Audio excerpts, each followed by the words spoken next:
Oh, how was today? Good. Yeah, I mean, they've been very spirited practices. They're competing, and just feel like we got better today. You know, we made a lot of progress, and periods have been real competitive and fierce, so it's been good. Al, I know the scrimmage is coming up. We're not going to have a chance to talk to you. Yeah. But then scrimmage number one, what's the objective? How do you know, what's the format? It's just putting them in all the situations we've been practicing, Susan, so, you know, we'll be backed up. It'll be short yardage, it'll be goal line, there'll be 2 minute, there'll be plus territory, red zone, all of those. So everything that we've been practicing, we've been quizzing them, and now it's time to test them with no coaches out there. Just recognize the situation and communicate it, and then obviously execute accordingly. How do you do the quarterback situation as far as snaps?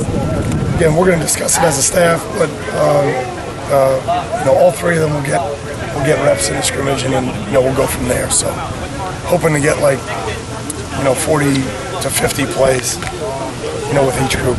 How was again an update just on Kevin and Ryan and that competition? Again, obviously Ryan has been the leader and is doing a really good job. I think Kevin's getting better, and starting to close ground. But right now Ryan's ahead of Kevin, and Kevin's ahead of Greg. I know Malcolm was out there today. Yeah. What did you see from him? He's doing good. His weight's down. He's as healthy as he's been in a while, and I could see he's got his spirit back. It was good. It was good to see him go have some fun and get out there. It's a beautiful day for a recruit barbecue. Talk about some of the things that you can show them about the school today. Well, I just think the biggest thing is that when you start here with the new medical facility going up, adjacent to the field, the infrastructure that we're doing here with our turf fields and things like that, and then obviously the facility, the new players' locker room, the lounge, academic support, the training room. The next thing would be obviously the training table. That would be done by August for us, and then obviously the student center. So we'll get a chance to expose them to that, and more importantly, just get around our players in a real casual setting. And I think that's more important than anything. Apologize if you've been asked, but Stan Stobar, you can describe that touchdown and just also how's he Yeah, I mean he's doing well. He's getting better. Stan wants to do well. Stan's that little group that Stan hangs out with. They're all guys who want to play really good football. Jamar Carter, Artie Burns, Stan. I know I'm missing a couple other guys, but they are all guys. Stacy, Cornell. Those are guys who all want to be football guys, and so he prepares really hard. He wants to do well. Stan gives us a real physical presence on the line of scrimmage, but yet can get down the field and make plays because he's so long. So, really excited about Stan right now.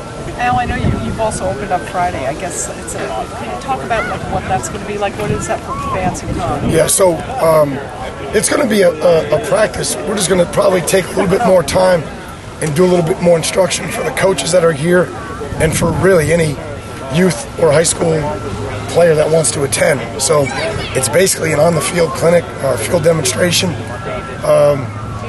kind of married to our practice. So it's going to be a great opportunity for coaches, both high school and youth coaches, to be on the field, and it's going to be a great opportunity for players to be on the field and see how we teach, see the current team, doing the drills and getting better. And then we'll go and scrimmage on Saturday. So it's like a clinic for coaches? Correct. Okay. Coaches and players, yeah.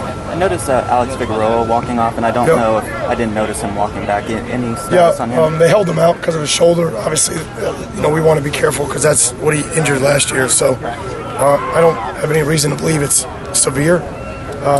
But again, we just want to be prudent if it's a recurrent injury. I know we've talked about Stacy and Phillip. Have you seen any of the other receivers that have just done well this spring for you? Well, to me right now, they're chasing Stacy. Just Stacy's work ethic, his preparation, his intensity when he's out here.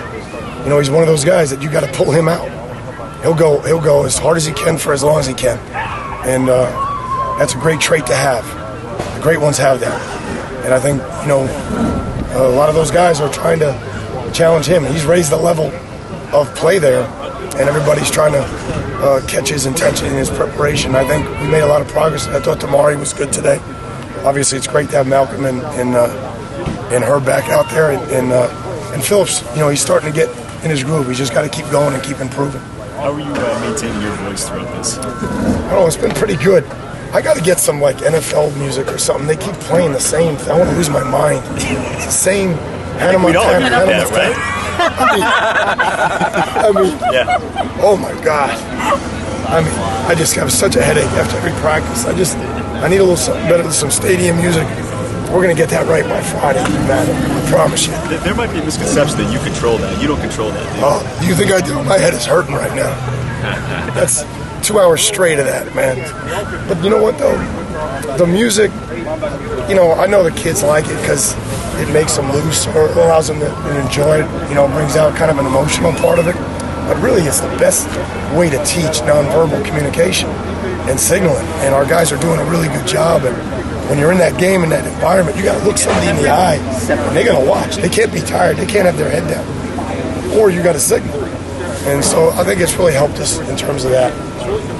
Some of the recruits are walking, actually all the recruits are walking around with name tags Yeah. that say it's about the next 40. Yeah. What does that mean? It just means we're the #1 school in the state of Florida. This is a world-class education.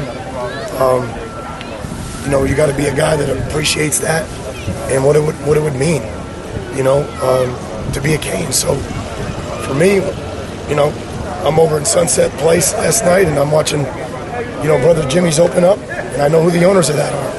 And those guys got to figure it out, whether it's, you know, Vilma or Williams. Those guys, man, they know it's about the next 40 years. It's about their brand. And you couple that with a real strong education in a small private school, you know, top 45 in the country. That's a powerful message, and I think our guys understand that now and get a great education, build your brand, be a great communicator, you know, and you'll be doing your clinics here. You'll be doing your camps. You'll be doing your book signings, or you'll be invested in our community. I think that's what they're learning from the older guys right now. How's Olsen here? He's doing good. Again, we're just being prudent with that. There's a head deal, so you know, hopefully he'll be ready by, you know, Friday or Saturday. We probably won't make the scrimmage, but he'll be good after that. And the music is going again. I just can't believe this. Last question. Clive's knee, how is he? Good today, yeah. Clive made progress today, so we'll get him out there a little bit more Friday, and then we'll see what he can do Saturday. All right, guys.